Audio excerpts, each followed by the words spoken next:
Welcome back, everybody, to another Wildrose podcast. It's been a while. It has. What was the last one? The Game Awards. Holy shit. Oh, Jesus. Yeah, in December. The Wildrose Game Awards, where we... The Wildrose one. The The most one that prestigious. matters! But yeah, what was yours? Was it WarioWare? Yeah, it was WarioWare. Like your game of the year, is Yeah. that what it was? Yeah, and yours was Red Mine Dead. was RDR2, yeah. Yeah, and mine was The Messenger. Yeah. Yeah. None of ours, unfortunately, won the Game Awards. Mine won yours won an award, too. Well, I won Not lots Game of the awards. Year. Not Game of the Year. Yes, no, I did get a lot of What did win Game of the Year? Was it It's God of War? Yeah, it was God of War. Duh. Just kidding. But, yeah, so we're doing another podcast. We really like doing them, but for some reason it's been 6 months. Because we're Yeah. adults and we're busy. I mean, it's been more than 6 months. It's almost September. Yeah, Jesus. It's almost been a full year. Holy shit. It's almost 9/11. Well, Do you realize that two podcasts ago was our Halloween one? And now it's almost September. like I said, we're adults and we have adulting to do. Because, yeah, we had a lot of shit going on this last year. Yeah, we did. What's come out in this past year for gaming that's impacted us? That's come out. Yeah, what games came out this year that we've already played and enjoyed? Fire Emblem's a big one. Fire Emblem was a good one. That was pretty fun to play. I always draw a blank because I always forget So am I. what games come out, and then I pick up old games and they Yeah. just kind of merge together. Yeah, I don't know that I've played a single 2019 game this year. This year was really bland for the first, I'd say, like 4 or 5 months, and then Yeah. for the rest of the year, pretty much from this point forward, it's like every 2 weeks there's some sort of big AAA game everybody's Well, excied for. Because it's the holiday season is rolling around, right? And that's where Yeah. they kind of want to shell out all their goodies, right? Because then that's when everybody, spends the most money, right? So it's just easier for them to gain lots of sales when they're releasing it during a time where it's like, kind of encouraged to spend all your money, right? So it makes sense. I also just now thought of a good podcast topic that we could have done. So we'll do it later. All right. We'll have to do it soon. All right, then. We'll discuss this at a later time. So what have we, let's go around. What have we been playing this week? I'll start. I've been playing Dragon Ball Z: The Legacy of Goku 2. One of the best games on the Game Boy Advance. Don't at me. I've never played it, so. And no one even knows where to at us. We never plug anything. What is that? It's It's a a Twitter Twitter. thing. Oh, I'm stupid, so I don't tweet. I don't do none of that. I'm stupid. I don't tweet. I think Well- that makes you smarter than the rest of Yeah, us. those are very different statements. I don't know. I'm so like technology like not. Technologically, See, told you stupid. I'm don't- drawing a I complete don't inept. learn. There we go. Technologically inept. That's strong. My career does not it does not need me to speak English, so I'm good. You know what's weird? She has the weirdest problems with technology that I never encounter. I can usually fix it pretty quick, but then she'll show me something like you set the PVR for me a couple weeks back. Yeah. It only recorded the first like 3 minutes of like every episode of that show. What? And I played around and I couldn't get to do anything different. What? Yeah, I don't know what's going on with it. But Technology just hates me, and therefore I hate it. So we avoid each other, and we have a wonderful symbiotic relationship. Is that? it'd be symbiotic if you both benefited from each other. Well, I do video- benefit because I don't feel like a fucking moron all the time. Then video games are like, you visit on weekends. We visit on weekends. Yeah, pretty much.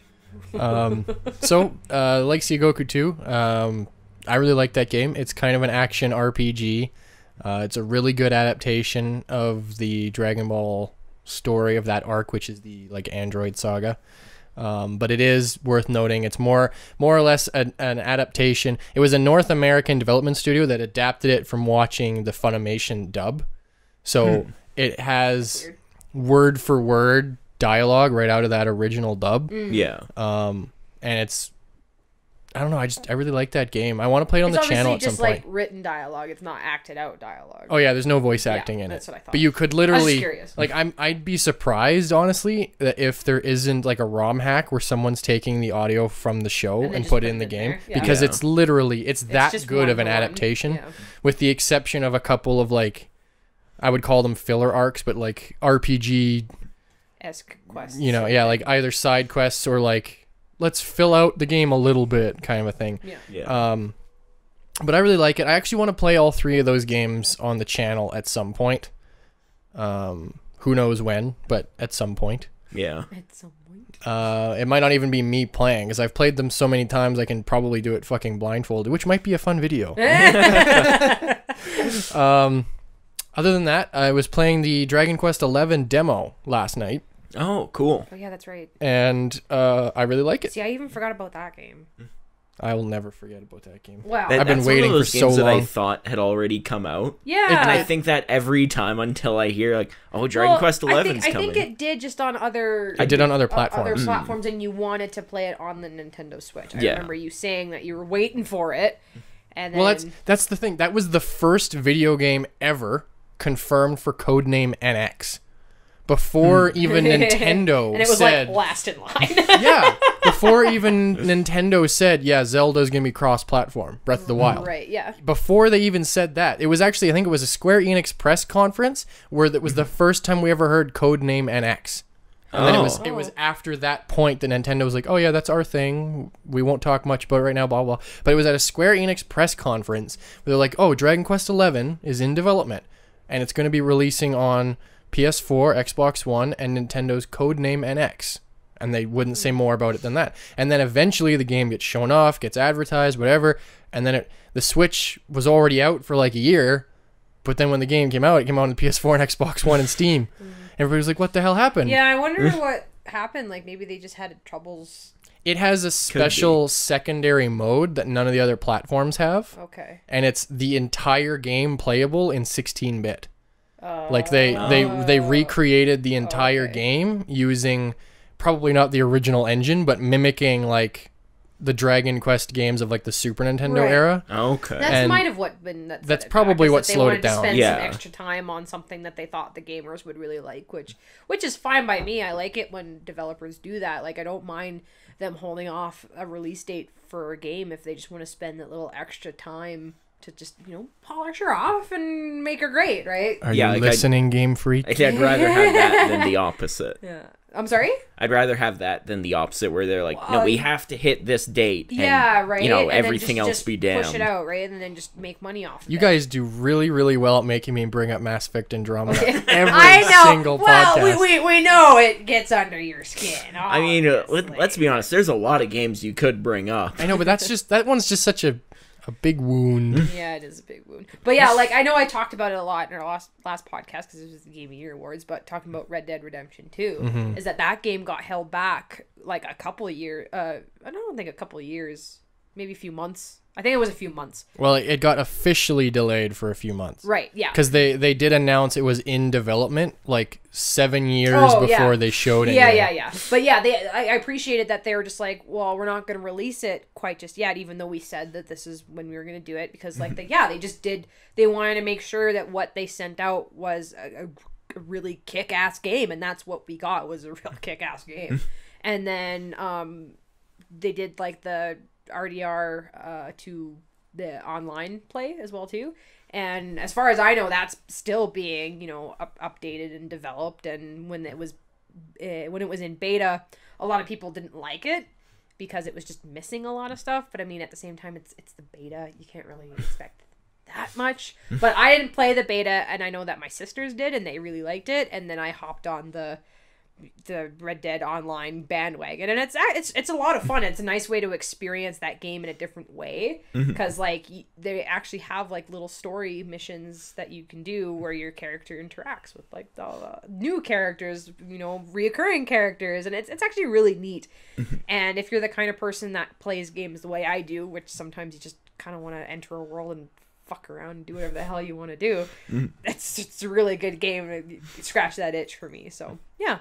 I liked that game a lot, so that's why I like talking about it. But But yeah, I mean, going back to the subject at hand, like, I do like it when, you know, game developers take that extra time, that extra love and care into a game, because then it really shows. And then that's how we get these lovable classics that we all know and love and that we still play years later, because you know that so much heart was put into creating these stories, these characters, and that's what really shows at the end of the day. So yeah. With Dragon Quest XI, the demo, people were actually mocking it for this, and I don't understand why. They were mocking it for being 10 hours long. Okay. Like, everyone's always complaining, like, oh, game companies never give us enough for free. And now they have, like, what the hell, guys? Yeah, like, so it's obviously it's a big RPG, huge, really lengthy game. So Square made it so that you can play the entire first chapter or something like that completely unrestricted. So it's if What's wrong with that? it works out roughly between like 8 and 12 hours. That's why I said 10 of general gameplay. And then it just tells you like, oh, you've hit the end of this chapter. You can't play anymore unless you start another new profile. But they also made it so that it's because it's literally just the game. It just has like a cutoff. When the official game does come out, as soon as you either download it because you bought it or you pop in that cartridge, your save file jumps over to it, so you can just keep playing. See, that's what I thought, that maybe when you started saying that, that's what I thought that maybe that's what people's complaint were, is that, well, now I've played this far into the game, and then when I get it, now I have to go through all of that again. See, I could that might have been some people's complaint. I could understand it if that was the case, yeah, but if it's not. it's not the case, then I don't know why they're all in a tizzy about it. Like, yeah. Why wouldn't you want a 10-hour free game? Yeah. Yeah. But anyway, my first impressions are very good. I want to play more. I didn't get to play it as much as I wanted to, just because I had to go to bed and go to work, because I'm a fucking adult and I hate it. But the only complaints I have so far, and this is something that a lot of Switch games, a lot of third-party Switch games have problems with, the anti-aliasing is not great. And that is, for those who don't know... we both raise our hands. We're like, what the fuck is he talking about? It's a more common term in PC gaming because it's a setting you can muddle around with. Okay. Consoles obviously have to do it too. It's just not a setting you can usually change. But what it is, the very short and sweet version of it, you know when you're playing a game and it's got like jaggedy lines? Yeah. So like when you see like an image and it looks fine, but then say it's zooming out and out and out, and then as it gets further away, it gets really jaggedy. Okay, yeah. Anti-aliasing is what keeps those lines smooth. Oh. But it's very hardware taxing. So a lot of developers basically just don't even use it when they port something to the Switch. And that's why I'm trying to think of a third-party game. I can't.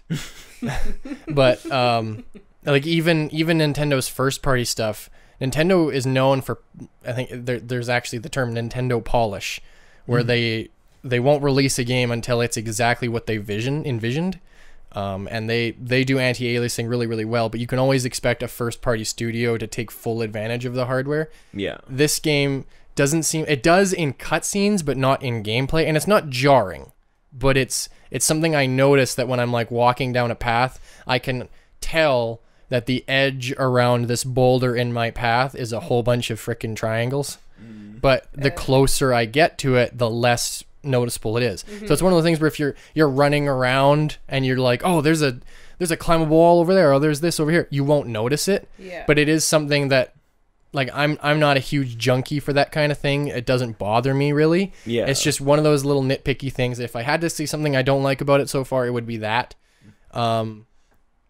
But gameplay wise, not that it matters too much because it's turn-based, but the frame rate seems real smooth. The gameplay is what I expected. It's Dragon Quest. Yeah. And so far the story seems to be good. I didn't get to play too much. The voice acting is hit and miss. There's some actors I recognize, and there's some actors I don't recognize, but they do a really good job. Then there's other actors that make my ears want to bleed. But I'm not always gonna be those. But I'm not gonna say characters or whatever, because here's the part that bothers me, and I don't want it to sound like I'm maybe prejudiced or something like that. I don't think it's that they're bad actors, because every so often they have a line and it's really well delivered. I don't think that what's bothering me is their acting. I think what's bothering me is their accent, because Dragon Quest is known for being it's very European inspired. Yeah. So a lot I of see. a lot of the past games, the text will have like implied Cockney accents. In this game, they just have those accents. Right. Yeah, and right. like, are they clearly faking the Cockney accents? Because like, there is I'll say- nothing that sounds worse to me than someone faking a British accent. Yeah. Maybe that's what it is. It's just one particular character. At first, I was like, oh god, I hope you're not a main character. But then as I kept playing, I don't know if I got used to it or if they got better, but it stopped bothering me as much. But then there was this little boy from the same village that when I saved them, and it's like this, I don't know, I'd guess maybe 7-year-old, 8-year-old boy that I saved from a monster. And when he was thanking me for saving him from the monster as the human playing the game, I was like, oh, I wish you died. Oh, you're like, you can go in the settings and change the spoken language to Japanese and leave the written language and the text as English. Yeah. So if it really bothered me, I could do You that. just change Yeah. it, But I'm willing to give it the benefit of the doubt, because in the opening cutscene there were scenes with like, it looked like a round table discussion amongst like kings. They all looked like high royalty and stuff, and all of them just had your typical American voice actor accent, whatever, right? Yeah. So I have a feeling it's not the whole game that way, but just Specific characters. if I'm being honest, it really bugs me.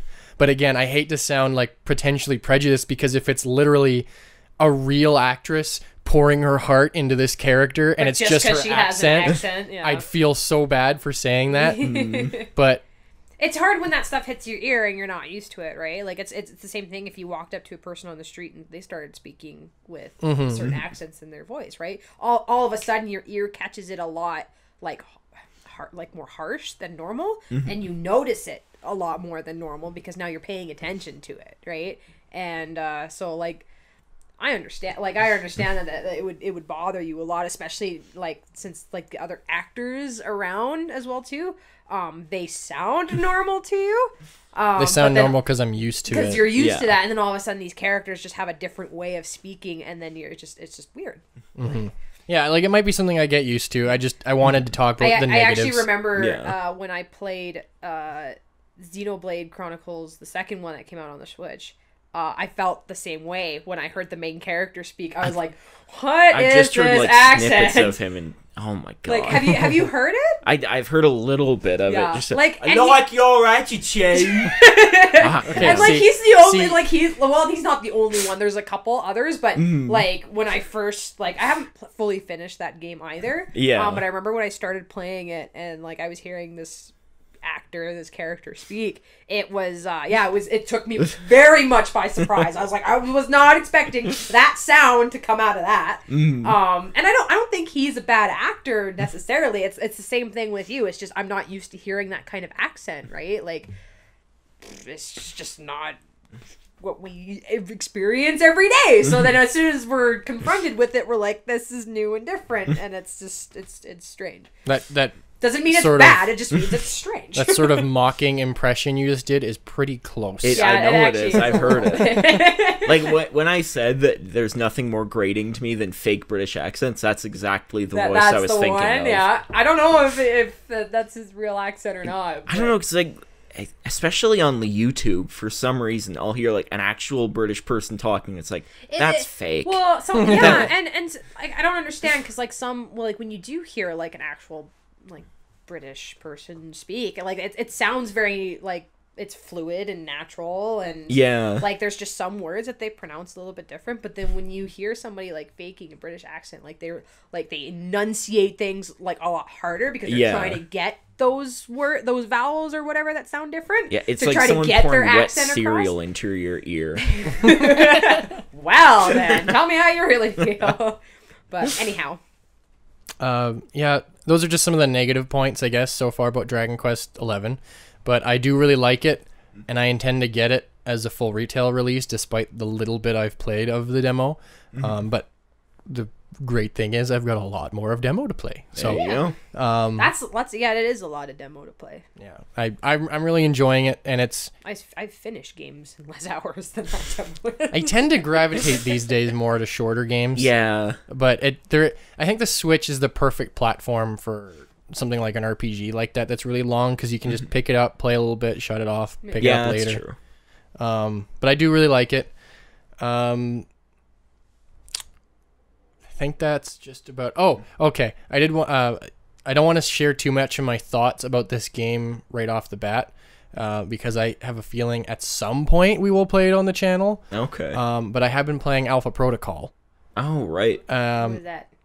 It's right in front of me. I see right there. I was like, what is this new interesting thing? And it's sitting right in my eyesight. So it's one of my favorite RPG development studios is Obsidian Entertainment as a Western RPG developer. And they made this game years ago, and I had no idea it even existed. And it's basically Mass Effect, just modern day in terms of like the kind of game it is. But it's just so far not super great, but it's really, really good in ways. It's really, really good at being an RPG. It's really, really terrible at being a shooter. Okay. So when you're doing the RPG stuff, you're like, wow, what a great experience. Then when you have to shoot your gun, so fake. you're like, wow, What I a want to terrible die. experience. Yeah, I don't want to go too much into that because it's not something I really want to talk about on this particular podcast. But it is something that maybe in a future podcast, if I get Rob to play it or something, or if we just play it on the channel one day or something, I'd be interested in how Rob feels about it, and even Jordan. I mean, if it's an even slightly janky third-person shooter, I'm gonna fucking trash that thing. I'm not much of a shooter player myself. There has to be a lot more else for me to do if I'm gonna shoot. I can do a shooter if it's like perfect. Yeah. See, what I'm about to ask, what your opinion of what game do you consider to be a perfect shooter? And I think I already know the answer. Is it Vanquish? Yeah, Vanquish feels incredible. And that developer just released a new critically acclaimed game today. Yeah. Now that none of us have played it, but it's worth noting that Astral Chain is out and about. You might remember it from a Nintendo Direct, Holly. It was that like cyberpunk police action RPG looking thing, where it was like these anime police characters, and they had like this robot dog ghost thing. Wait, wasn't that the one that Hideki was working Yes. on? Yeah, that's Astral Chain. That's my boy. It released today. Just how did I miss that? Holy shit! yeah, it's getting really good reviews. Yeah. There's people saying it's Platinum's best game, and they've like Vanquish and Bayonetta and like big games. Yeah, sweet. So I'm very interested to play it, but I haven't played any of it, so it's not really worth bringing up other than hooray, it's out. Yeah, hooray!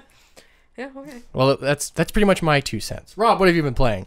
Let's see. I've been playing a little bit of SSX, the 2012 one that I picked up. That's the snowboarding game, right? Yeah. I'm not sure how I feel about it. Because like, I've kind of hit a wall right now. Like, when I first picked it up, it felt great. Like, part of it was just I was glad to have another snowboarding game. Because as we discussed, Steep never came to the Switch. I'm still mad about that a little. But yeah, like I was playing and like it felt really satisfying just sort of like gliding down these hills, getting these races, like doing tricks and all this. And I can't remember if the first 1080 game did this, but I know in 1080 Avalanche, every so often you get these stages where you basically have to like outrun an avalanche, and it's like a survival kind of thing. No. Okay. I'd assume that's, especially since it's in the name. Yeah. Yeah, as I was saying, I was like, hold on. I think I understand that. But yeah, every stage in SSX ends with sort of a similar thing. Like, it's not an avalanche, but it is basically like a survival run down this mountain. And the first one was great. Had this like super like atmospheric neurofunk playing, like very high stakes. I love that. And then I got to the second stage and like, you know, it gets a little tougher. And then you get to the challenge for this, where basically you just have all these gaps you have to keep going over. there's no indication of where the gaps are. And because of, like, the sort of semi-realistic handling they tried to do, it's, like, crazy hard to avoid them. Like, there's one part where, like, you have your sort of assistant in your ear who's, like, flying the helicopter that drops you. And she's like, now there's a big jump coming up, so get a lot of air. And it's like, I'll do that. I'll get a lot of air. And you get a lot of air. You go straight into a wall of ice, slide down it, and then over the other edge into this chasm. And there's like a rewind mechanic, but it's so heavily based on momentum, the way that you move. You have to send yourself so far back, which penalizes you in your score. And also, a thing I found out is you get 3 attempts at each challenge. Now, you can still play it after that, but every time you fail, it's like, oh, are you sure you want to continue with this? Or do you want to just skip it? Like, no, I bought the game. I want to play the game. Yeah. Like, even if you're making it too hard where you have to tell the player, oh, I don't think you're good enough for this, then maybe you need to rethink your game. Even if it was just like, even if it was like, you know, a dialogue box where it's like, you know, you can select, don't show me this again. Or just, you know, if it just showed it to you like every 3 times that you fail. Yeah. That wouldn't even be so. It's the fact that like you hit this mark and every single time it's like, is this too hard? Is this too hard? Like, yeah, maybe it is. Yeah, maybe if you have to ask, maybe. Maybe I'll go play another game, EA. I thought this was from back when you were cool. 2012? Yeah. That was the start. Yeah. It started with that game. No, I'm kidding.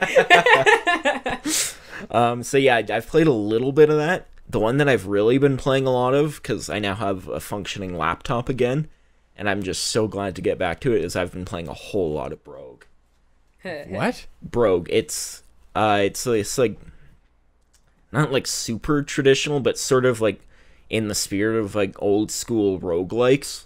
Like it's got the ASCII art. It's like, you know, grid based, turn based RPG kind of thing. Yeah.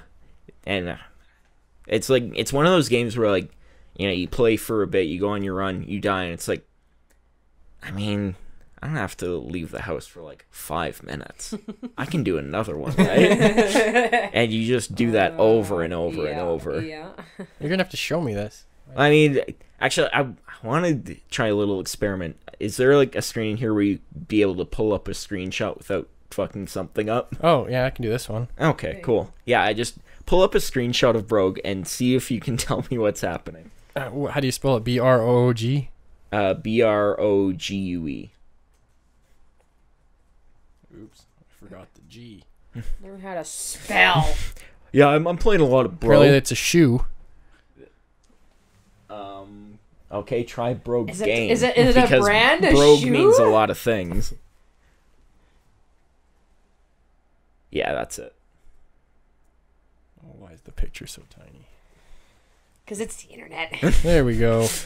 Yeah, that's what Brogue looks like. I see a lot of number signs. Yep. Quotes. Arrows. Are those just keyboard keys that you push? Heck? No, actually, that's basically because the first roguelike, Rogue, came out when like text adventures were the norm. So really the only graphical interface they had to go with was ASCII art. So then, I mean, like they can still do more. Like, I mean, you can see there it is more complex than that, but it's just sort of like an aesthetic choice that everyone goes with now. Huh. Yeah. That looks interesting. Yeah, it's really great. I should try that as like a one-off or something on the channel. Yeah, I feel like it's actually really well balanced too. 'Cause like, I mean, like you don't actually level up in it; you just get better gear. But it's like so good at doling out, you know, gear and items like exactly, you know, when it needs to fire off the dopamine receptors in your little rat brain. Your little rat brain. But it's free, so it doesn't matter.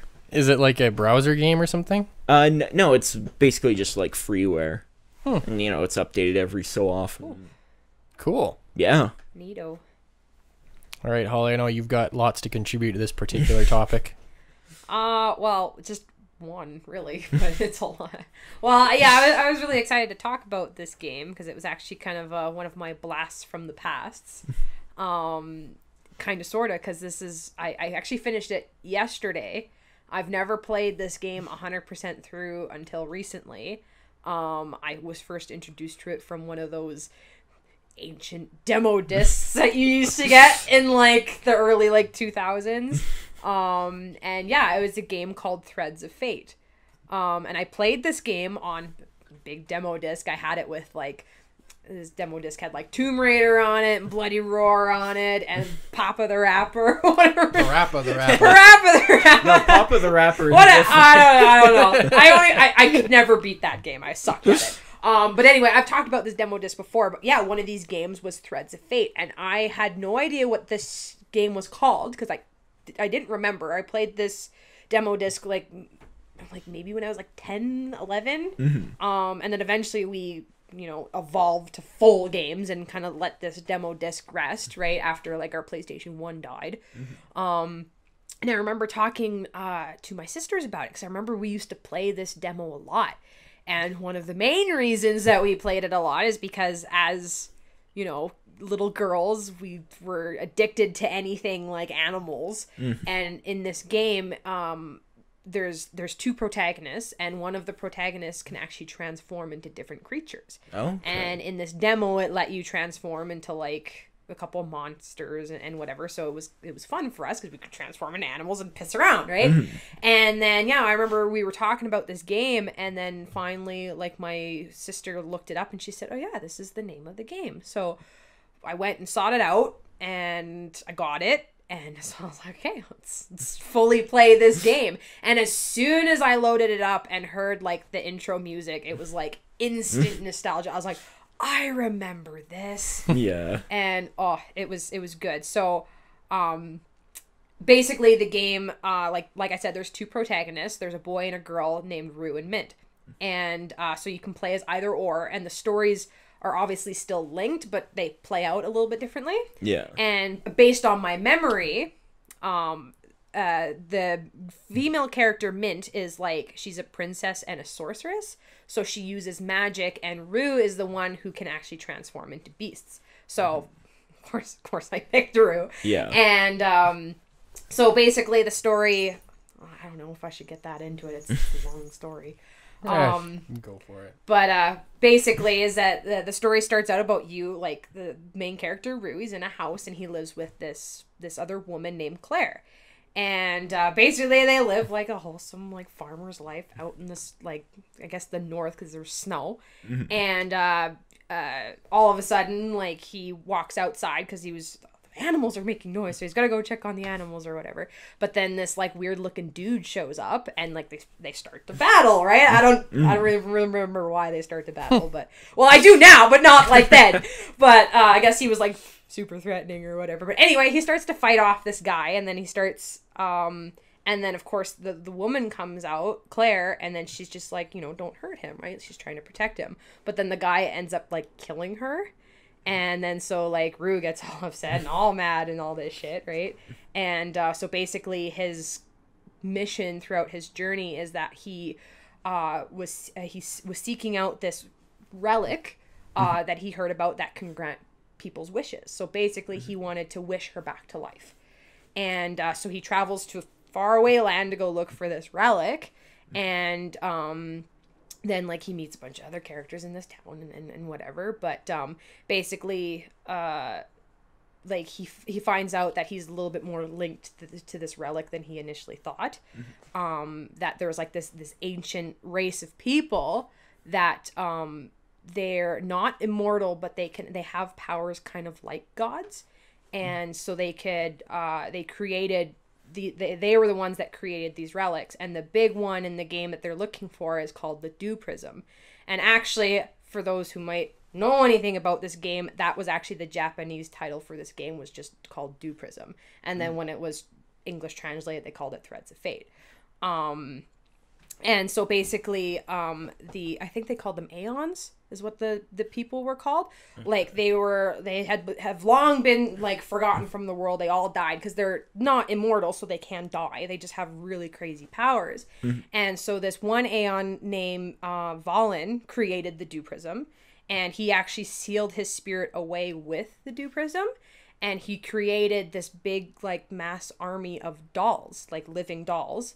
And basically, at some point, they would be resurrected, and their duty was to resurrect him, to bring him back to the physical world so he could meander and do whatever the fuck he wanted to do. And it turned... Meander.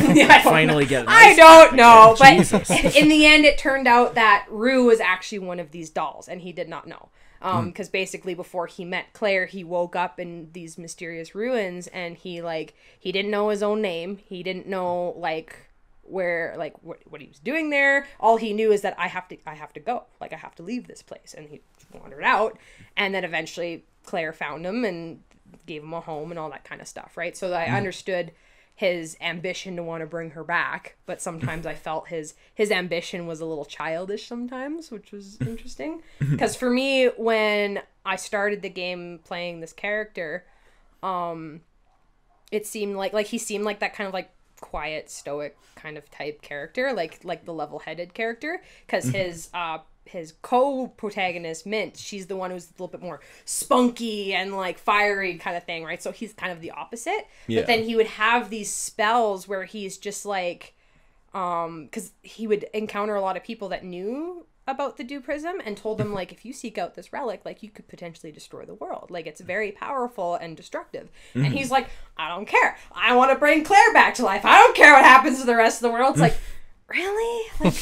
Think about that for a second. Does it really mean anything to bring this lady back if you're going to destroy the entire world? It didn't really. It didn't really make any sense. How that corresponded. If they had completely removed the fact that if the Dew Prism can destroy the world thing, then it would make more sense, because it just showed that his determination. Yeah. But basically the whole theme of Rue's story, I haven't played through Mint's story yet, was that because being born one of Valen's dolls is their duty, their only purpose for existence is to bring him back to life.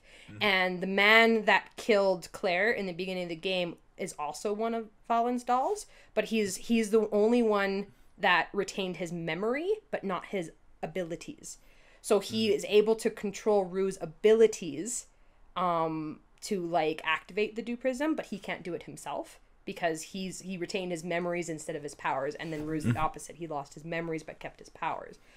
But yeah, so again, the whole theme of it was basically that it was Rue's will, not his duty, to save his friend Claire. So it showed that instead of him being, a mindless tool, is that within his own heart he decided something that was his choice, not what he was created to do. He was created to resurrect his creator, but he basically said, no, I don't want to do that. I want to save my friend because that's what I want. Right? So that was kind of the whole theme of that. But yeah, gameplay wise, this game made me angry. It made you very angry. It made me very angry. Basically the game works as any RPG, but it's like a platforming RPG at times. The actual fighting, for Rue anyway, like I said, I can't really speak for Mint because the fighting style is a lot different. Rue fights by transforming into beasts. So you can use different monsters that have different abilities, or you can just kind of hack or slash your way through it. That's kind of what I did. It was easier to control him sometimes rather than different monsters with different abilities, right? Yeah. And which was neat though, because any monster that you encountered, you could transform into. So if you killed it, you'd collect what's called a monster coin, and you can only hold a certain amount of coins, but you can go back to previous areas to collect them again. And then as soon as you have these coins, you can transform into these monsters and use any abilities that they have. One of my favorites was just the saber-toothed tiger, because it was fast, It's cute. It's kind of cute. And it's really easy to like spam attacks. Like the first boss in the game I fought as a saber-toothed tiger, and it was dead with not even 10 seconds. And I just kept spamming the like attack button. It was like zoom, zoom, zoom, and then all of a sudden the boss was dead, and I was like, oh, that was easy. But I played like that portion of the game. I actually played it in the demo, so I remember doing that. So as soon as I encountered the boss, my instinct told me transform into this monster because I knew it was easy. But yeah, the platforming in this game sucked. I actually had to reconfigure my controller because I had it just using the D-pad. Yeah. And my thumbs were raw from like pressing on it, trying to get him to go these specific directions, and like it was terrible. It was awful. And then so I turned the controller to be able to use the analog stick instead, and it got a little easier, but I think I just suck at platforming. Like, it was really, like, I kept falling off of things, and you would slip off of them, and, like, I do not like this game's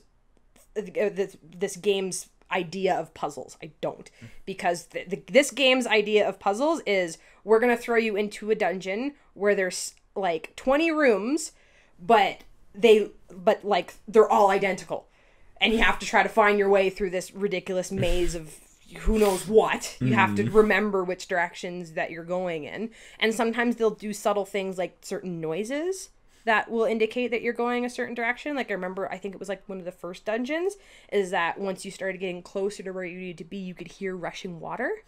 And so I was like, that was where my indication was like, okay, I think I'm going the right way now, but it was so easy to get lost. And I would spend hours upon hours being in somewhere that should have only taken me 10 minutes, which was ridiculous. And then, yeah, there's a lot of, like, you know, jumping between these tiny little platforms that you constantly miss. And, like, yeah, Tom would hear me, like, cussing and swearing, and, like, this game made me mad. Like, there is this one area in the game that I described to Tom. I always describe it differently every time I say it, but I said it was a pink, sparkly, star-filled purgatory from hell. That's how I described it. I think so. Yeah. It was terrible. Because there's this character, and her name is... wait for her name is Fancy Mel. and basically she's a witch that lives in the forest or whatever, but as soon as you enter, like, her domain, it turns, like, it literally looks like marshmallow fluff, pink marshmallow fluff everywhere, and then there's, like, stars and, like, platforms with, like, stars that you can jump on, and then she has all these cute little things. Like, this game was designed by like Squaresoft before they were Square Enix. Yeah, okay. This is a 1999 game. Yeah. So imagine, like, you can kind of picture the kind of character that maybe I'm describing. Yeah. Based on, like, what Squaresoft has done in the past, right? Like, she's this very, like, decked out, Hot Topic looking kind of pinks. Hot Topic. I don't know. This is the only way I know how to describe got an American Idiot t-shirt. I don't know. No. Like, if you think of, like not the dark side of Hot Topic, but, like, the fluffy and, like, yeah, I don't know. This is the only way I know how to describe it. Anyway, but this, like, once you reach this lady's, like, domain or whatever, you go up to her house, and then you knock on the door, and you hear some funny noises coming from it, and basically some creature tells you, oh, she's not home right now, so you can play some games while you wait. So I was like, okay, what the fuck is this? So there's these little gnomes running around her, like, the outside of her house, so you gotta go talk to them, and they'll describe their game, and then they'll be like, do you want to play? And you can say, forget it. Or you can say, it literally says, forget it. Or you can say the play. And you have to play each of their mini games before Mel answers the fucking door. And these mini games are awful. Like, it plays a track throughout when you're in this area. And I forever will hate this music track just because of how much torture and sadness I experienced in this place. Because, like, I could not. Like, it was only 3 mini games, but it felt like forever. And I remember I actually, like, had to, like, leave the game and, like, come back a different day because I was like, I can't deal with this shit. Like, I'm done. And but yeah, no, it was basically just, like, linear platforming and, like, you know, dodging enemies or whatever. And I say this now that I've finished the game and calmed down from it. This game is relatively fair. Most of the time. Sometimes it's just downright mean. But like I said, I think I suck at platforming. Like maybe I'm too aggressive with how I move or whatever, because there's sometimes where I'm just like, that was fucking bullshit. But then at the same time, I'm like, okay, I see where I fucked up. Like, I understand that was my mistake, sort of thing. But other than that, the game usually generally plays kind of fair. But yeah, no, I hated these little mini game platforming sequences. I was so happy to be done with them. And then like boss battles are usually pretty easy. Actually, the hardest one was the most stupid one. There's like this group of like treasure hunters who are also looking for the relics, so they're always getting in your way, and you always had to fight them, sort of thing. But Team Rocket. They're exactly like Team Rocket. So there's the lady, her name is Belle, and the guy, his name is Duke. So Duke is the one that you normally fight all the time, and he's got like a martial arts fits kind of fighting style. But basically, after you talk to Fancy Mel and do whatever you do talking to Mel, you leave, and then you see him out like just in the outside of like her area, so it's still pink and whatever, and he's actually dressed in a giant like star costume, like a yellow star, and he's all like puffed up in this big yellow star costume. He's just trying to be all intimidating, be like, oh yeah, I'm gonna get you this time, Rue. And he's looking at him like, what the hell's going on? This was the hardest fight for me because like his moves were difficult, but I don't know if I was supposed to like transform or use some sort of like ability against him, because I was just hitting him, but I was doing barely any damage to him. And I'm like, is it because he's in a fluffy costume? Is this the reason behind it? But this fight took forever. Like, I only died a few times, but it was because I was getting frustrated, so I would like really charge in and like try to hack and slash my way through it. Yeah. But yeah, no, I had to do my best to dodge his attacks, whatever they were, but sometimes his attack was he would waddle over and fall down. But yeah, no, I couldn't do any damage against this guy while he was in a star costume. So I was super embarrassed. I was like, why do I suck? Like, do I just suck at this game, or like what's happening? But like any other time, like I fought a boss, like they were difficult for the right reasons, not because of that. It was very silly, but overall I had a really good time playing that game, because like the story was really interesting. Like I was always intrigued to like find out what happened next, because like they, you know, they didn't really like, I guess, spoil anything for you. I guess that would be the way to say it. But like they always kept you interested on like what all the characters were doing, like even like not just the main characters. Being that you can play the two different ones, is that like I said, their stories are actually very closely linked together, where they actually start working together at some point. So like Mint in Rue's story is a full-on character. Like she's there doing her own thing.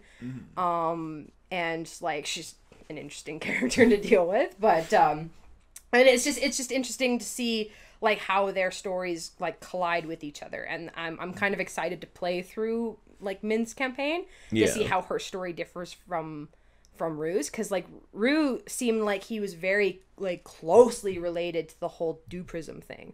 Like, I mean, basically his existence was because of the Duprism, right? So I'm interested to see how a normal human princess whose only wish in the world is world domination, that's literally her only reason for wanting this relic. She's like, I want world domination, I or respect whatever. that. Yeah, I know, right? And like, so she's Emperor Pilaf. she's Emperor Pilaf.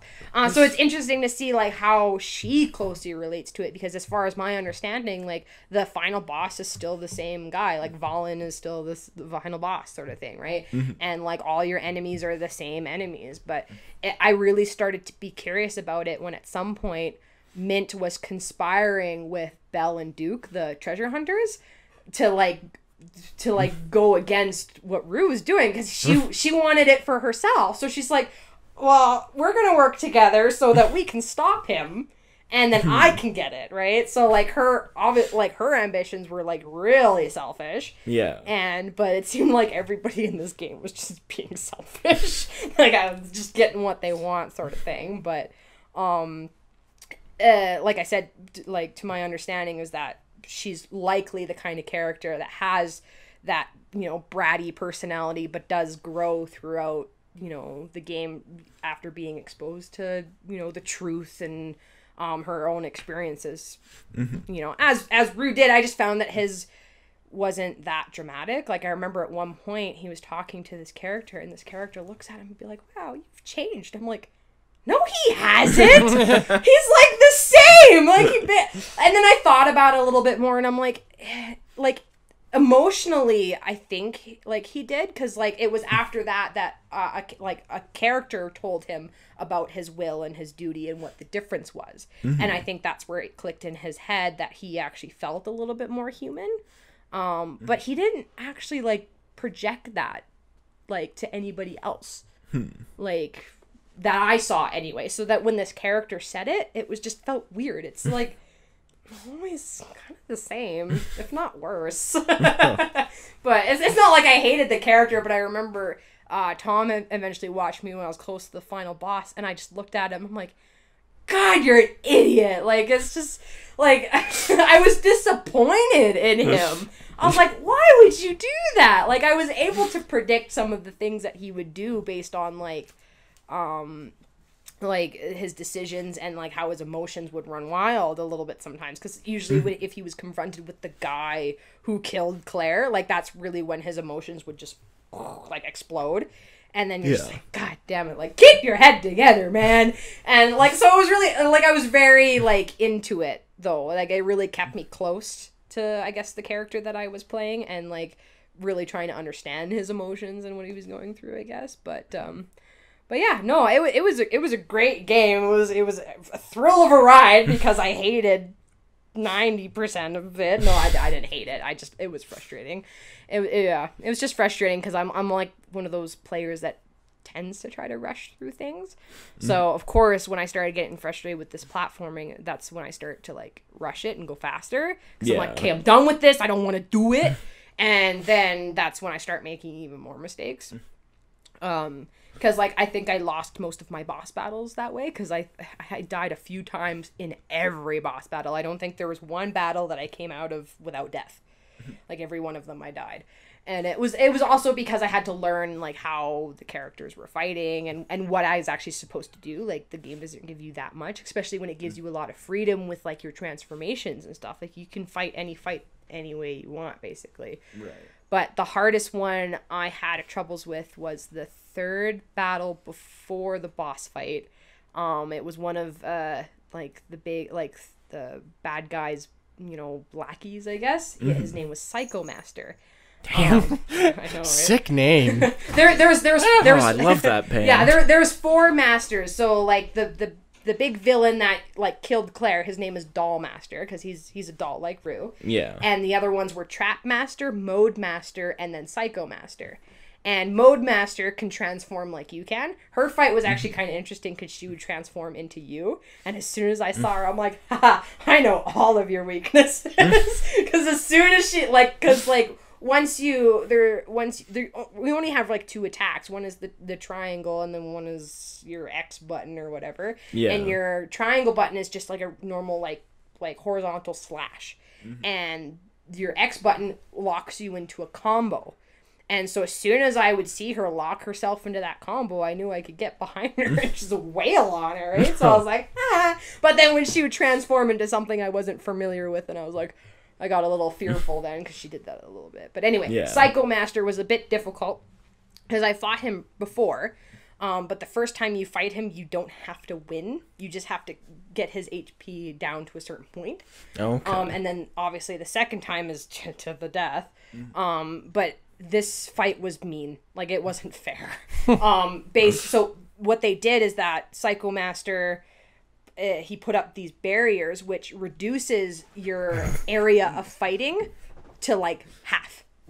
And then you can't attack him from the front. You can't even touch him, because he will use his mental mind powers to like trap you, and then he'll throw you against his own barriers. There's no use! which does extra damage. It's no use! So, like, not only when he picks you up with his mind powers and throws you, that does damage, but then when you hit the barrier, you take extra damage. And you can't see the barriers until you touch them. So, when Psychomaster floats up in the air and comes after you, you basically have to run until he stops. And it took me a while to figure out where the barrier range was, and I was just knocking myself around like a fucking ping pong ball. Like, it was ridiculous. I died so many times that way, and I'm like, okay. And then eventually I learned where my range was, which is a tiny little space, so I was literally running around in this tiny little circle. And then I was trying to figure out where my openings were to be able to attack him, because he can only be damaged from behind, and if you approach him any other way, he traps you. And it's like, that's so not fair. And then eventually I figured out like where he was most vulnerable to be able to attack him and all that kind of stuff. So then I won after like many deaths, but like at the end of the day, it was a really fun fight, because then, you know, you have the victory of being able to be like, yeah, I figured it out and I beat him, sort of thing, right? But yeah, no, this game certainly introduced some rage out of me, but I might play it again, so that's a good thing.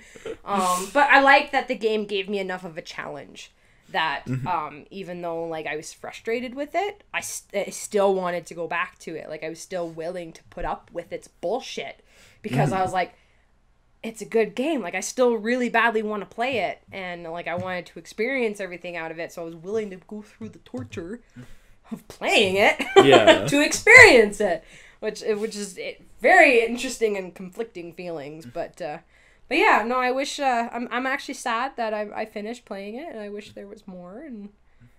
But yeah, no, there was. I remember like doing some backup research after I played it and was trying to find out more about it, and I usually do that after I play a good game. I want to know more about it, and and then like I found out like when the game was developed, and that and then I found out that like they had planned for a sequel. And like once you finish both the campaigns, like both Ruinment, there is like an ending cutscene that like leads up into a sequel, and it's like, well, it's been like 20 years now, so get on that, Square Enix. I mean, yeah, I know, right? Like, come on, I want to play this in sequel. There. But then afterwards there was talk of them doing an anime, but that was dropped. And there's been some, as far as I know, like some like mini side games, like mobile phone games, I guess, like based on its concept with the characters and all that kind of stuff, but nothing more than that. But like, I would love to see a sequel come out, especially now, because I would be really intrigued to see what it would look like and what they would do with it now. Like, it is already a 3D like RPG sort of thing. But yeah, it'd be interesting to see a sequel 20 years later, like out of this game, which would be really cool. But no. I encourage anybody to pick up Threads of Fate and play it. As far as I know, it's not an expensive game to purchase even now. Like, if you went on Amazon and purchased it, I'm pretty sure it's like $20. It's not expensive. Because it's a really good, it's a good experience. Like, I think I spent 12 hours on it. For the one campaign. For the one campaign, yeah, 12 hours for the one campaign. And like, even that was even through all my difficulties. I will admit I did skip a few things. Like, there's a few optional things that I skipped. Yeah. Like a couple of like optional battles or whatever to get like extra like items or things like that. But I was too lazy and actually, to be honest, kind of done with surprises and extra platforming mini games that I really didn't want to do or something, or extra fights or whatever. Because like, one thing I wanted to say just before we move on from this, I think a lot of the problems you were having with like the platforming and like positioning yourself in a boss fight and stuff, I think a lot of that is actually it's not entirely the game or you. I think it's just there's a lot of games from that era, when you play them with our mind's eye now, or with your skill set and your experiences to games now, you're used to games behaving a certain way. Whereas back then, 3D games of any kind all behaved so differently. Like, you can walk around in Mass Effect and walk around in Bloodborne, and your momentum will feel similar. Yeah. But back then, Threads of Fate and Ocarina of Time could not have been more different. Yeah. The games were still figuring out how to move in a 3D space. Yeah. And I think that is a big factor. It probably was, because, like, I remember one of my big complaints, actually, was that sometimes the game would not respond to an action. Because I remember going through some of the platforming, and when you would try... I remember this happened a lot, was when I would try to move and then jump at the same time. Sometimes it worked, and sometimes it didn't. Like, sometimes it wouldn't respond to the jump button, so I'd literally just walk right off into my death. And it's like, what are you doing? Like, I would exclaim at the TV. I'm like, you idiot! You're supposed to jump! And it's like, ah! That was awful. Yeah, no, I remember that happened to me a lot. And I think that's why I had most of the troubles with my platforming. Another one of them was jumping and, like, figuring out where you have to land. Because like, the depth perception was yeah, weird. yeah. Like, sometimes they would change the angles on you. Like, sometimes it'd be kind of like a side kind of backward sort of thing. Sometimes it would be like a top-down perspective. It all depended on what kind of environment you were in. So it was hard to gauge, like, where you're supposed to be. And, like, I feel like some of those older games, like, when your character, like, leaps, they kind of, like, float down in a way. Like, to kind of give you that extra time to react. And I guess I'm kind of not... Maybe I'm just not used to that, because sometimes I would over-guess, like, where do I land? And then I would fall either, like, on the edge of a platform and then fall right off, or then I would, like, just completely miss it altogether. And it's like, that's embarrassing, because I would just go, like, right over it. And it's, yeah, that was kind of embarrassing. Yeah, I died from falling to my death quite often. Threads of fate. Yeah, that's my rant. Holy shit! I don't even remember anything I just said. Like, it's gone. But yeah, no, it was a really nice, like, blast from the past, because I remember very little about those games that I played when I was young, because I wasn't into it. Right? Sometimes I just played them. Like I said, I used to play games just to fuck around. Right? Like, I played that game just so I could transform into that saber-toothed tiger and run around, because it was fun. Right? Yeah. I never really engaged in the characters or the story, or even put any thought into what that game could be. And I remember I actually looked it up. There was a cheat list that I was just curious about. And one of the first ones was that, like, when you're in the title screen, if you press the L1 button, it shows you, like, a little mini movie. So I was like, okay, I wonder what that's all about. So I did it. And it plays basically almost like a trailer for the game. And as soon as it turned on, I was like, I remember this. I remember seeing this.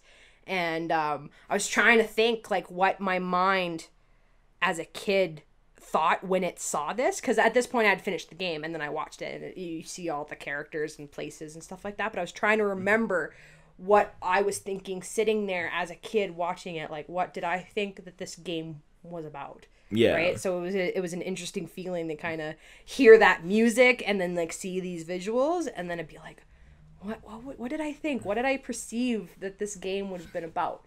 And it's kind of an interesting thought, because obviously it would have been totally night and day from, like, what this game actually was. So yeah. But yeah, no. As soon as I picked it up again, I was really excited to see, like, the full story of the game, because I only just scratched the surface. So given everything we just discussed, then Rob had a cool idea about us designing our own game, theoretically. Very loose terms. I'm not sure. Should we? Basically, it'll just be a roundtable discussion as to how we would do and make a game, I guess. I'm not quite sure how to start this. Well, one idea I had just to, like, get a prompt is, like, you know, you can get those, like, title generators or whatever all the place online. Oh. All the place online. All the place online. You know, all the place. All the place. But yeah, I mean, like, we could just... basically you can start out with, what would your ideal, like, game genre be? Like, is it a shooter? Is it a hack and slash? Is it an RPG? Like, what is your, like, perfect game genre?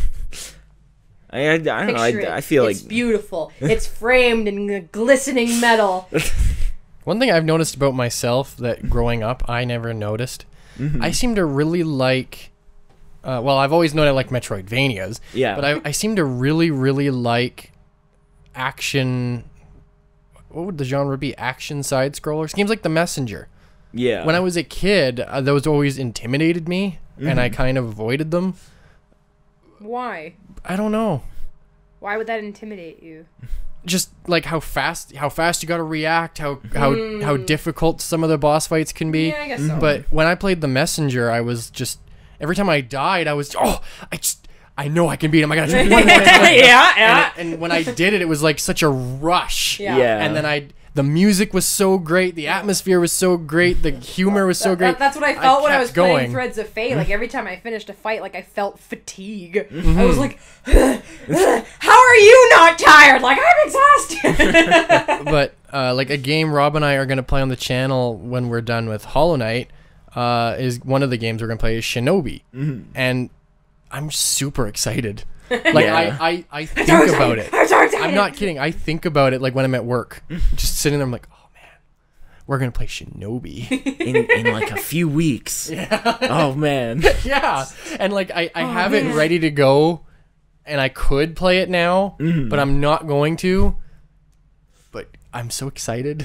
But like I see on Nintendo Directs, I see like I'm drawing a blank on their names now. You and I were talking about two of them the other day. It was in the Indie Direct at Gamescom.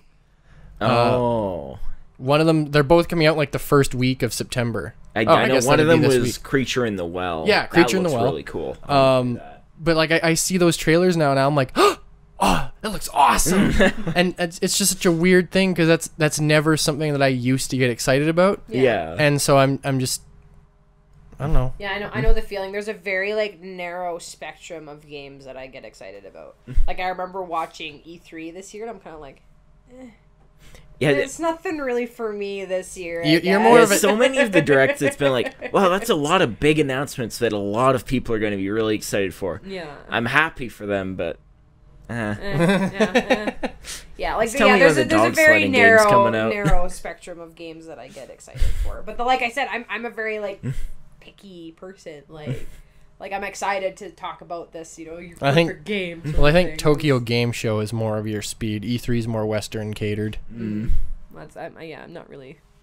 I don't like Western catered games. So- I guess. I guess I think what Holly was suggesting, do we want to start with a basis, like all agree it's an action platformer, it's a 2D, or it's like it's a 3D platformer, or it's an RPG, or do we want to agree on something as a basis and go from there, or? I mean, my inclination, if we are going with the title generator thing, is just sort of like, you know, take whatever comes up and then sort of start with that as the basis, and then figure out like, okay, well, what genre does this sound like, or whatever. But I mean, I'm flexible. I'm flexible. I mean, this might not be the only time we do this. Yeah. Country idea generator. I need a new country. See, I was thinking country idea generator. It's like, pigs in the truck. I think it would be like, I think that's probably for like people who are like writing a book, I guess, and they're trying to make up like a non-real country that they need to. I mean, it did say content. Oh, did it? Yeah, it I did. really did read it as country. Oh, well, I guess maybe that doesn't exist then. I mean, it probably does. But I've done that a few times. Like I've written a couple short stories, and I'm like, I don't want to use a place that exists because that's weird. Do you know a generator? Not really, no. Oh, shit. They're all over the place. yeah, it's the like- internet is a wide. I don't know, just search like, place. I don't know, video game title generator or something. It's obvious, internet. There's like Figure it out. 50 at Figure it least. 50. There's a generator for everything. You can find your Wu-Tang name. That's an old What's one. a Wu-Tang? Like the rappers, the Wu-Tang Clan. You can find. What's a Wu-Tang? Oh, it's just the name of this band. What the heck? The Wu-Tang Clan. What? And they have special names? They've got rapper names, but they all sort of. Wu-Tang. I was gonna Is say a they all rapper. follow the same aesthetic, but that's not true because there's like the RZA, Old Dirty Bastard. the RZA. Okay, I found one, and Okay. I really like this list it gave me. This seems to be taking different game names, Mixing them together. and mixing them together. Okay. I'm assuming this one's Bloodborne, but I really like this title, Databorn. Data. Data. That sounds like a cyberpunk game if I've ever heard one. Yeah, it really does.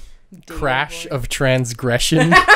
What? Are you saying trash? Crash. Or Like Crash Bandicoot. Yeah, no, I I think I you had said. to read that for sociology. I thought you said trash. There's War and Truth.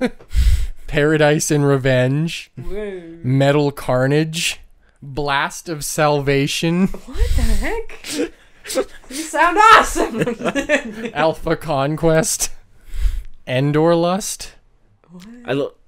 End or two separate words or like the planet. Endor like the planet. Endor lust.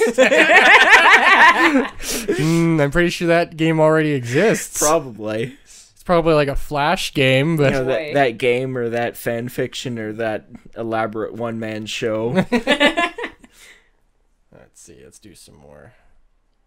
Dead Fear. Kill of Violation. Law and Dynasty. Geoplan. Come on, I gotta find something that's Immortal Project. These all sound like late 2000s third person shooters. They do. Cloud Fight. Tactical Premonition.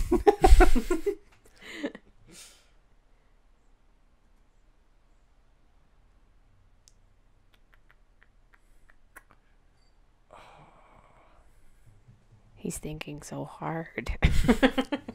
Sanity and Fate. Sanity and fate. Attack of Trickery. Attack of trickery. Defeat the jesters. I mean, Heroes and Evil, but that's like the most generic God. thing. Oh yeah. That's Well, I mean, I think we need that's one of generic. the- Like we're not like, I don't know. Like it seems weird starting off with a title and then not like because that gives you the idea what that game's already about, right? We want to design our own like what we want to see in a game, not what the generator tells us that the game's about. You know. You know what I mean? Like, because like when you see some of these names, you're like, oh yeah, that's like a cyberpunk shooter, and it's just like, that's not my perfect game. It's definitely not. I didn't know that it has to be like, you know, the perfect game. Just sort of No. like, It's coming just, up with anything. Yeah, no. Maze and Sons. Maze and Sons. Yeah, Maze Corn? like Yeah, elaborate. like, are we talking corn? It's a or Harvest elaborate? Moon game! Are we talking Star or, you know, the boys that we have fathered? Maze. Corn. Phantom Dragon. Durgan. The best Dio album.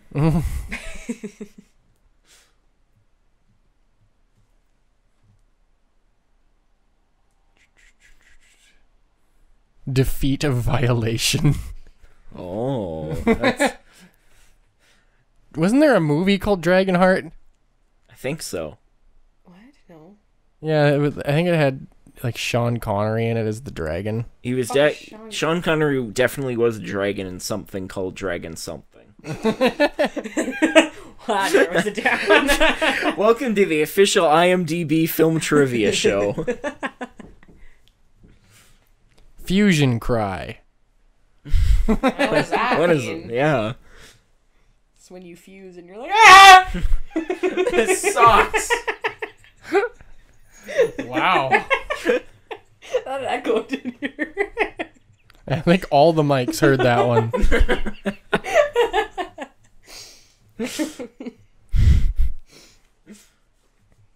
Yeah, I'm not seeing anything that's really sparking an I idea. think we're working backwards. I think we should I mean- name our game after we've created it. Hey, these are all like really generic titles too. Yes, they like, are kind of I don't know generic. if like maybe a different generator would help or.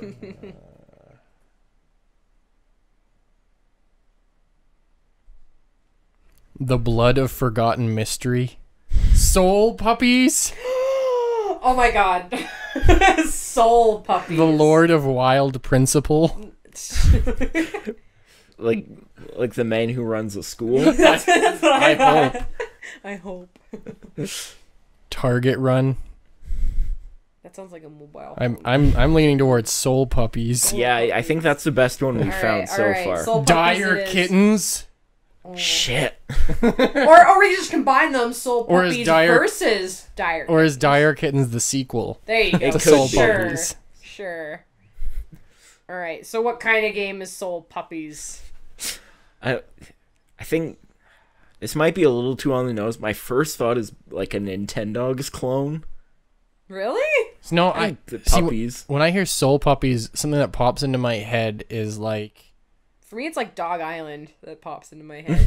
Any of you? Ever oh, you're played both that way more game? wholesome than I am. Well, I mean, like no, like that kind of like gameplay, I guess. You were thinking some sort of like BDSM thing? No. No, I was thinking of something like Geist, but you're a dog. Okay. Wait, refresh you're my a memory on what Geist is. you're a ghost that possesses Okay, things, yeah. but you So use they're, it. so they're dogs that possess things.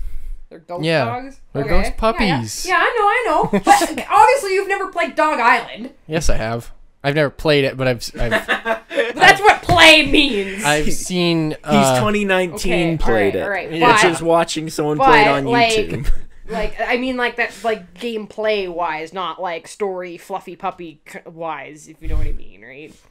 I guess. Like how you're the running game. around digging in the ground, and Well, yeah, you're a fucking dog.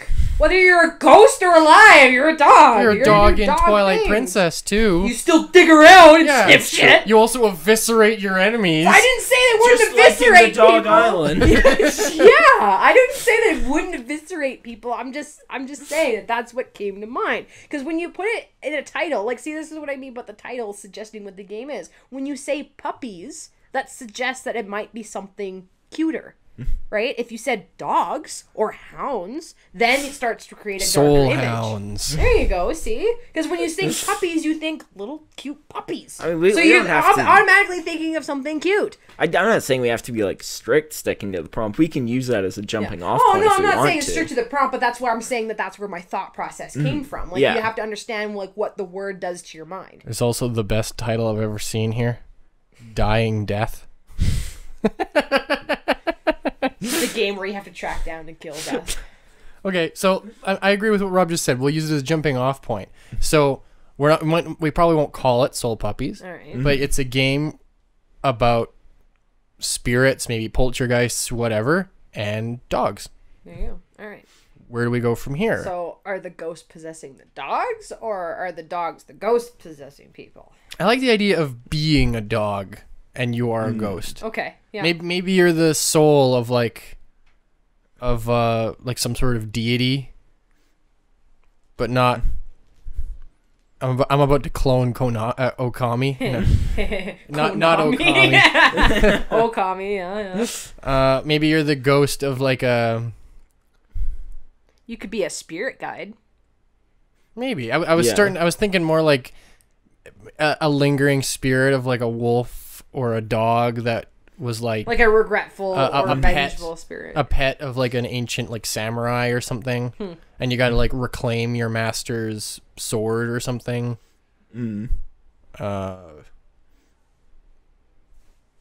So like, kind of like an action adventure thing. I guess so. Probably. All right. That would be like my like dream genre, I guess. Is like I like RPG or like action adventure game sort of thing. If it was an RPG, how would you do it? Would you do like an action RPG or would you do turn-based? I would do an action RPG. Not turn based.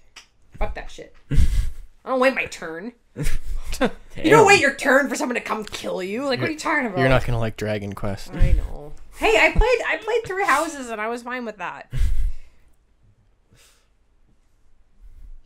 All right. So I guess it'd be an adventure game then. Or what is Rob thinking? What comes to your mind? I don't know, cause like, I mean, puppies brings to my mind like maybe a team, like maybe it's an Air Buddies kind of thing. Like Paw Patrol.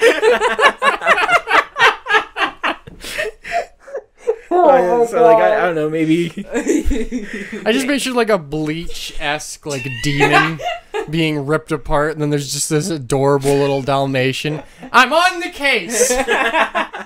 Wrong dog. I mean like I've never seen the show. I haven't either, but I know enough. I don't know, maybe like you can make it like a Dynasty Warriors kind of thing, like keep the sort of action adventure thing, but direct your different puppies around to different parts of the battlefield. So it's like Overlord or Pikmin? So, kind of, but like more involved than that, I guess. Cause like I do like the idea, cause like I lean more towards sort of like action adventure hack and slash kind of things. Yeah, maybe you're like similar like Overlord. Maybe you're your own living entity of a character, but you command like the spirits around you. And you command it in a way similar to how you would command like what were they in Overlord? Imps? Minions? The minions? Yeah. You command like the minions.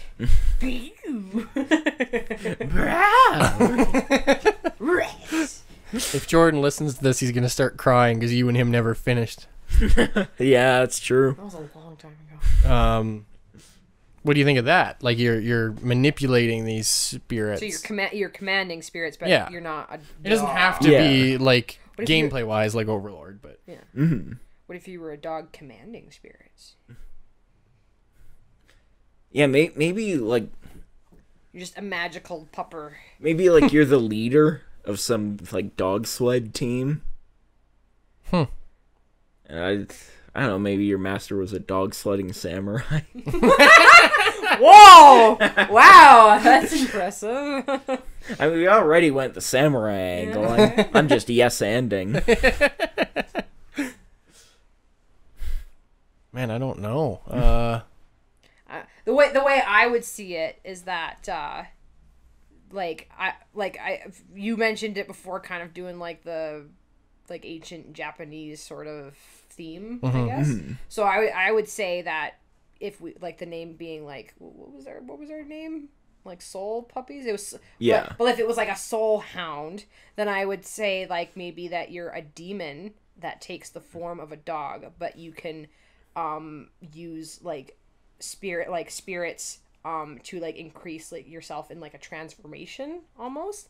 Like you take the essence from other spirits, like even other animals, and that you kind of transform into this other kind of beast per se. Like for example, if you are posing as like like a hellhound, but you need a larger and faster body, so you find the soul of a horse and you merge yourself with this horse and you become this hellhound half horse beast, and you do whatever you need to do to be larger and fast.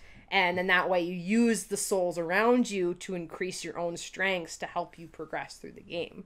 Yeah. I think that would be kind of interesting. Okay. Yeah, I like that idea. Yeah. I wonder, would it work better if you were just the soul and you had to like kill an animal or object or whatever to possess it to take that body?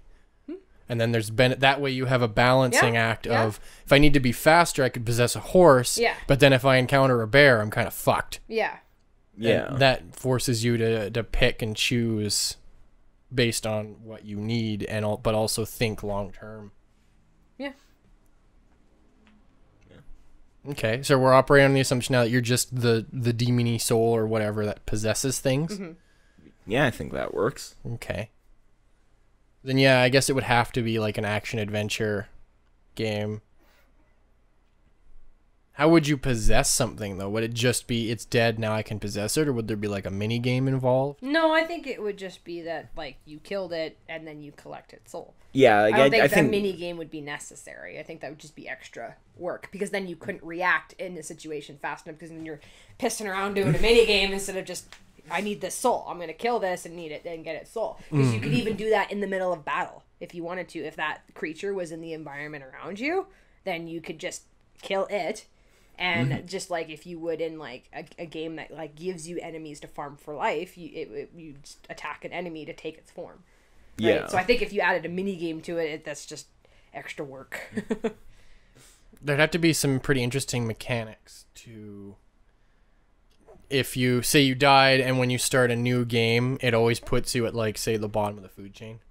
It's like when you revive, you don't just revive in the horse's body if you died as a horse. When you revive as like a mouse. Well, how I would see it is that like, because like I would see that you were just the base creature, like that you're not just an empty like soul with no form, that you're that dog, right? Like we're operating on the assumption that this is a hell puppy or hound or whatever it is. Yep. So I'm thinking that your base form is a dog, but then when you need that, you know, that power or that form, then you possess that creature.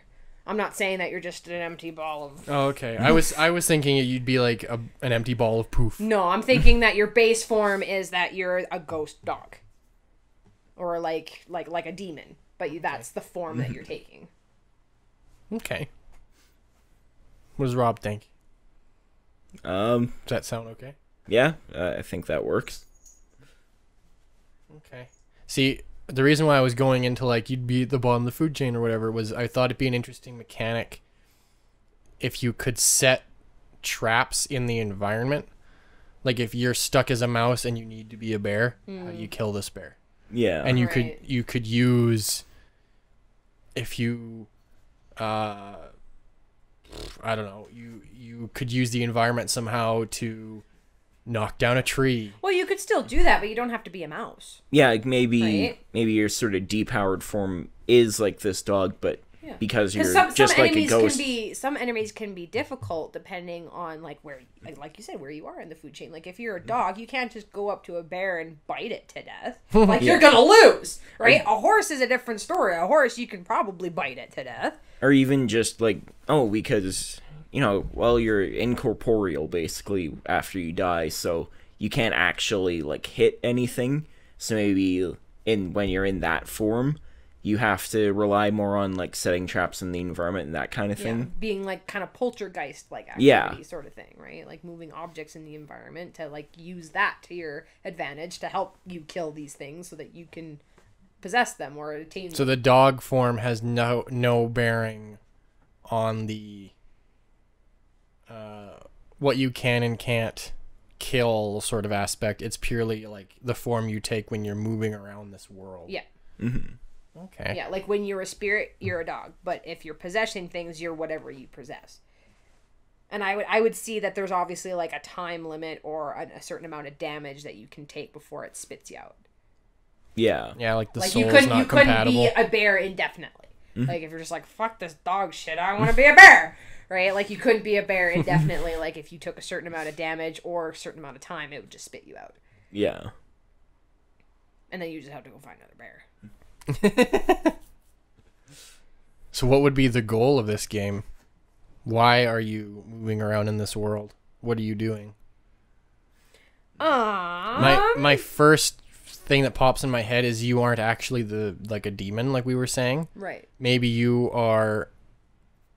it's a yin and yang situation and there's like another evil wolf dog spirit thing running around and you're just trying to stop it from whatever it's doing. Right. That could be it. Like you're trying to restore balance sort of thing. Yeah. Right? Like this other demon could be causing a bunch of shit, but you're like you said, the whole yin and yang thing is about balance. So that you're trying to stop whatever that they're, you know, fucking around doing to kind of restore that balance.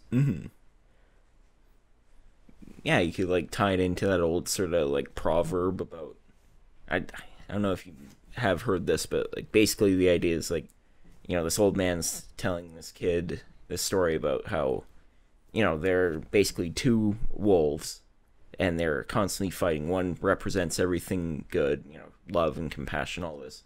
The other one represents like, you know, hatred and fear and all that. And they're constantly fighting, and the kid asks, well, which one wins? And he says, well, whichever one you feed. Like maybe sort of tied into that. Like if you feed into the fear, obviously, then that will start to take over. Right? Yeah. Yeah, like maybe even have That's cool. I like sort that. of like a rudimentary morality system. Where, you know, if you do like, If you say the right dialogue, you get all the ghost ladies. I mean, not dialogue, but, you know, maybe like if you're constantly just like harassing townspeople, you know, you maybe like lose, you know, some defense or whatever. Yeah, like your strength or your power. And then, you know, you could like periodically have to fight this other like ghost dog. And then that's when that comes into play. Like you have to, you know, do virtuous acts and power up for these fights. Yeah. That'd be cool. That's cool. I like that. What would we call this game? That's a good question. I actually really like how this turned out. Yeah. Well, okay, so when you're possessing animals, you're like taking on weight, and everything you do has some sort of effect in the real world. So you could call it Mass Effect. First, I was like, "Wow, where's he going with this?"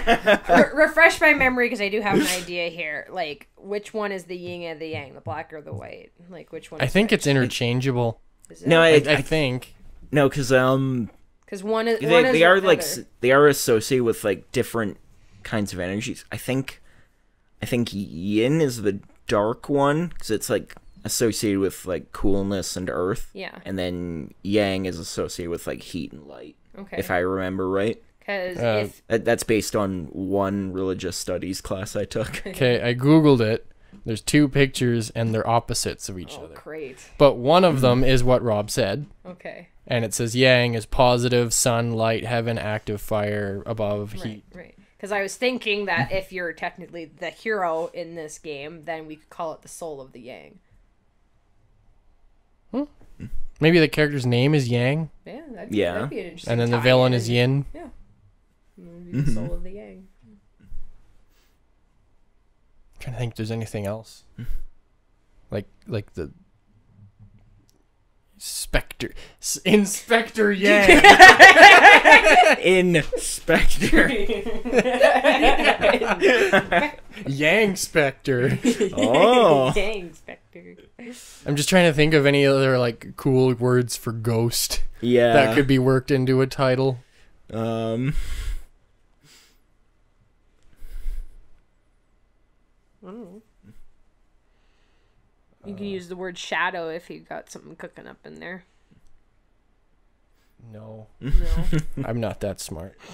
I was like, I can give you some words. You can make something up in there. They're crazy. One thing that popped in my head was Soul Reaver, and then I went, oh, that's a game. And I was like, I got it! Soul Reaper! No one's thought of that. Hot dog. It especially hasn't been in anything that we've referenced in this very episode. If you wanted to give it kind of a Ghost in the Shell! if you wanted to give it kind of like a cute like aw name, you can call it Wandering Paws. Aw. See? Aw. Kind of like Wandering Paws, but probably for the wrong reason. Why? 'Cause it's cute. Yeah, it's cute. So that seems more about like a game where you're literally like a puppy or a young dog, and you're It trying would to be like suited find for your a master. different game, yeah. Yeah. Like if you But got like I lost. said, if you wanted it to be cute, right? What was your first suggestion? Soul of Yang? Soul of the Yang, yeah. I can't think of anything better. Yeah, I think that's the best one we've done so far. I'm just kidding.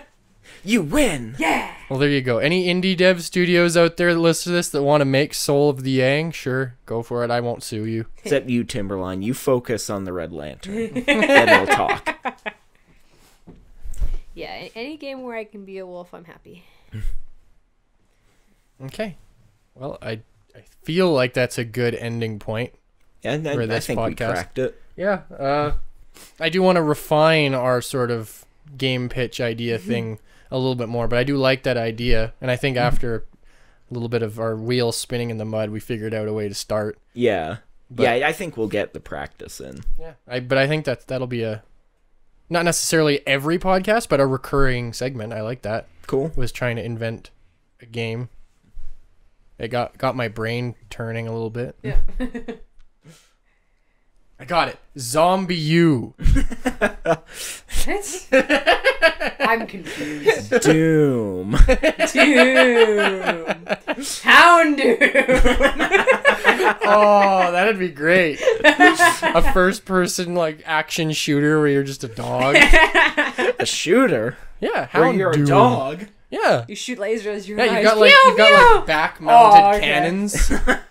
And it's just like in the new Doom, how there's like the Like Nanoraptor. yeah, Nanoraptor. and just like in the new Doom, how he like kills things with his hands to get health back. Yeah. Instead of that, it's just your fangs and your claws and There, we made 2 games. Houndoom. The Soul of the Yang and Houndoom. Now pay us.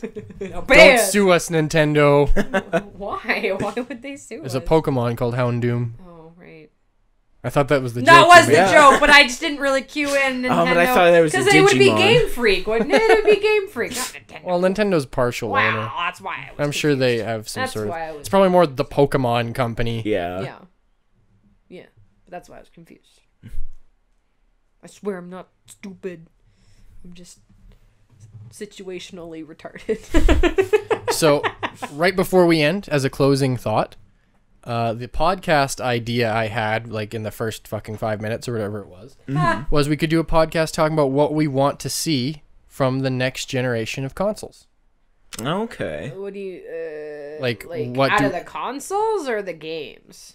Both. Because I mean, yeah, like, I I think don't know why I that works. slowly panned over to you. I was just like, I don't No, know like, what to say about that. like the consoles sort of like inform the kind of games that appear on them. Like, Right. you know, like we were saying with the Switch earlier, because it's a hybrid. You know, different things work on that. So Right. yeah, so I Okay, yeah, I fair think both. Yeah, that's kind of what I meant. Like, if you wanted the PS5 to... I want to fly around the room and tell me I'm awesome. Exactly. If you wanted that, then you want games that cater to that hardware.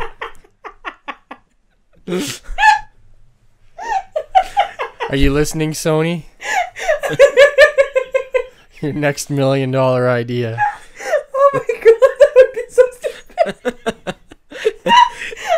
You just walk in the door after a long day of work, hit the little button on the controller. You can do it! Yeah, I can win. I can fight. I can do this. It just plays the Hooray for You CD. Hooray for you! Oh my god. I hope you guys have been enjoying Hollow Knight. Because our podcasts seem to be a little out of practice. So what do we have coming down the pipeline after Hollow Knight? We want to do Shinobi. Yeah. We have a very special Sega Master System game we're going to We play. do. I'm very excited for that one. Yeah. I actually did tell you, Holly, about it. It stars a certain sitcom protagonist. Oh no, yeah, okay, yeah, I know. Holly and I are going to be playing Sonic Boom at some point if she still wants to do that. Of course you don't want to do it. You just keep making plans for other games. Oh, I'll talk to Rob about it afterwards. I guess I had an idea for that series that I wanted to run by you. that Holly approved. Yes, yeah. Let's see. Closing thoughts. Do you shoot Closing up meth? thoughts on what? You shoot up. I'm honestly curious. No, I'm kidding. Yeah, all our meth head viewers respond. Connor, this means you. Yeah. That's It was just a pre-podcast conversation. Yeah, before we hit record. We always seem to be the Darn. weirdest before we hit record. Well, why don't you just hit the record button anyway? You could always delete it if nothing comes out of it. Yeah, you're giving me the blank stare like, oh my god, she's right. What a brilliant genius. Like, oh my god, mind blown over there. Or he's thinking that I'm just stupid and I should shut my mouth. Mouth. Mouth. That's what he got from that, is mouth. That's the way I said mouth! You had me at mouth. And that was the end of all of it, too. Okay, well, look forward to more stuff on our stuff. On our stuff. It's filthy. You I can't have say things. that. I have stuff on my stuff. Oh my All god. this time, you never told us? That's so embarrassing. Ah! We went up to the counter at Mucho Burrito and looked them in the eyes and we had stuff on our stuff? Yeah. Some friend you turned out to be. Good god. I am so confused. You should be. Goodbye. Until next time.